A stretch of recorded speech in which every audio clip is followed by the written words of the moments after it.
আপোনালোক সকলোকে আমাৰ চেনেললৈ পুনৰ স্বাগতম জনাইছোঁ। আজি এইটো আপোনালোক সকলোৰে বাবে বহুত গুৰুত্বপূৰ্ণ হ'বলৈ গৈ আছে। বিশেষকৈ আমাৰ ৰাজ্যৰ জ্যেষ্ঠ নাগৰিকসকল, বিধৱাৰ মহিলাসকল, দিব্যাংগ বাই ভনীসকল আৰু আমাৰ বিদ্যালয়সমূহৰ ৰান্ধনি তথা মিড ডে মিলৰ লগত জড়িত মাতৃসকলৰ বাবে আজি আমি এটা ডাঙৰ আলোচনা কৰিবলৈ ওলাইছোঁ। আপোনালোকে ছ'চিয়েল মিডিয়াত বা বিভিন্ন ঠাইত এটা খবৰ চাগে বহুত বেছিয়ে দেখিবলৈ পাইছে, য'ত কোৱা হৈছে যে অহা জুলাই মাহৰ পৰা বৃদ্ধ ভাত্তা, বিধৱা ভাত্তা আৰু দিব্যাংগ ভাত্তা বৃদ্ধি পাব নেকি?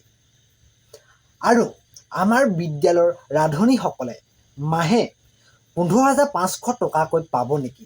এই কথাষাৰ কিমান দূৰ সঁচা? চৰকাৰৰ এই বিষয়ত চলিত নিয়ম কি আৰু আচলতে কি আলোচনা চলি আছে, এই গোটেইখিনি কথা আজি আমি খৰচি মাৰি আপোনালোকক জনাম বা আপোনালোকৰ লগত আলোচনা কৰিম। গতিকে ভিডিঅ'টো অকণো স্কিপ নকৰি আপোনালোকে প্ৰথমৰ পৰা শেষলৈকে চাওক, যাতে আপোনালোকৰ মনত থকা সকলো সন্দেহ দূৰ হৈ যায়। প্ৰথমে আহোঁ পেঞ্চন বা ভাত্তাসমূহৰ কথালৈ।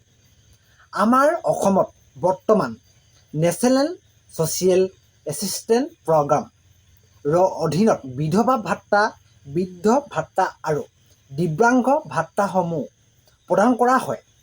সাধাৰণতে এই ভাত্তাসমূহ বয়স আৰু শ্ৰেণী অনুসৰি 300 টকাৰ পৰা 500 টকা বা 1000 টকাৰ পৰ্যন্ত মাহিলী দিয়া হয়।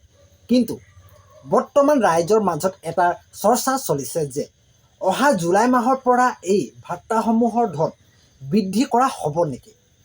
বন্ধুসকল, আমাৰ থাৰ্মেলতে তলত স্পষ্টকৈ লিখা আছে, শেষত মাত্ৰ আলোচনা, চূড়ান্ত সিদ্ধান্ত চৰকাৰৰ হাতত। ইয়াৰ অৰ্থ হ'ল এই বিষয়বোৰক লৈ বিভিন্ন সংগঠন আৰু জনসাধাৰণে চৰকাৰৰ ওপৰত দাবী জনাই আহিছে। বৰ্তমানৰ বজাৰ মূল্যবৃদ্ধিৰ দিনত 300 বা 500 টকাৰে এজন জ্যেষ্ঠ নাগৰিক বা এগৰাকী বিধৱা মহিলাই নিজৰ দৰৱ পাতি বা খৰচ যোগোৱাটো বহুত টান হৈ পৰিছে। সেইবাবে সমাজ কল্যাণ বিভাগ আৰু চৰকাৰী মহলত এই ভাত্তাসমূহ পুনৰীক্ষণ কৰাৰ বাবে এক পৰিৱেশ সৃষ্টি হৈছে। কিন্তু মই আপোনালোকক স্পষ্ট কৰি দিওঁ যে চৰকাৰে এতিয়ালৈকে জুলাই মাহৰ পৰা পোনপটীয়াকৈ ভাত্তা বৃদ্ধি হ'ব বুলি কোনো অফিচিয়েল নটিফিকেশ্যন জাননী জাৰি কৰা নাই। এতিয়া আহোঁ দ্বিতীয়টো আটাইতকৈ ডাঙৰ কথালৈ। আমাৰ স্কুলসমূহৰ ৰান্ধনিৰ লগত জড়িত মাতৃসকলে সঁচাকৈ জুলাইৰ পৰা 15,500 টকা পাব নে বা পাব নেকি? আহক ইয়াৰ পিছৰ আচল সত্যটো জানো। বৰ্তমান আমাৰ অসমত 1 লাখতকৈও অধিক ৰান্ধনি বা সহায়িকাৰ বিদ্যালয়সমূহত কৰ্মৰত হৈ আছে। তেওঁলোকে বৰ্তমান মাহিলী অনাদাৰী ধন হিচাপে অতি কম টকাহে লাভ কৰে, যিটো আগতে 1000 টকা আছিল আৰু পিছত চৰকাৰে 500 টকা বৃদ্ধি কৰি 1500 টকা কৰিছিল। শেহতীয়াকৈ মুখ্যমন্ত্ৰী ডক্টৰ হিমন্ত বিশ্ব শৰ্মা ডাঙৰীয়াই ইয়াক অলপ বৃদ্ধি কৰাৰ সিদ্ধান্তও লৈছিল। কিন্তু এই 15,500 টকাৰ কথাটো ক'ৰ পৰা আহিল? আচলতে বিভিন্ন ৰান্ধনি সন্থাই দীৰ্ঘদিন ধৰি প্ৰতিবাদ কৰি আহিছে যে তেওঁলোকক চৰকাৰী কৰ্মচাৰীৰ দৰে ন্যূনতম মজুৰি দিয়া হওক আৰু তেওঁলোকৰ চাকৰি নিয়মীয়া কৰা হওক। কিছুমান সংগঠনে মাহিলী 9,600 টকা বা তাতকৈও অধিক আৰু দৰমহা দাবী তুলিছে। 15,500 টকাৰ যিটো সংখ্যা চৰ্চালৈ আহিছে, সেইটো বৰ্তমান কেৱল মাত্ৰ এটাৰ প্ৰস্তাৱ বা সন্থাৰ ফালৰ পৰা কৰাৰ দাবীহে হ'ব পাৰে। জুলাই মাহৰ পৰাই চৰকাৰে 15,500 টকা দিব, এই খবৰটো এতিয়ালৈকে অফিচিয়েল নহয়। এইটো এটা আলোচনা পৰ্যায়তহে আছে। বন্ধুসকল, আহক এতিয়া আমি এটাৰ গোটেই বিষয়টো অলপ গভীৰভাৱে আলোচনা কৰোঁ।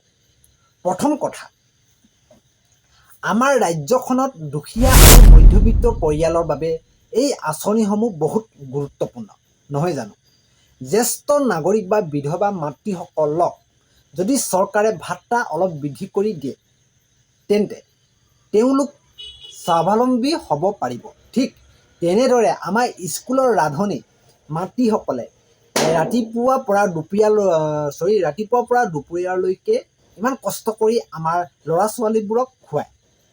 গতিকে তেওঁলোকৰো মাননি বা দৰমহাৰ বৃদ্ধি পোৱাটো অতি প্ৰয়োজন। কিন্তু ছ'চিয়েল মিডিয়াত বহু সময়ত কিছুমান উৰা বাতৰি ওলায় যে অহা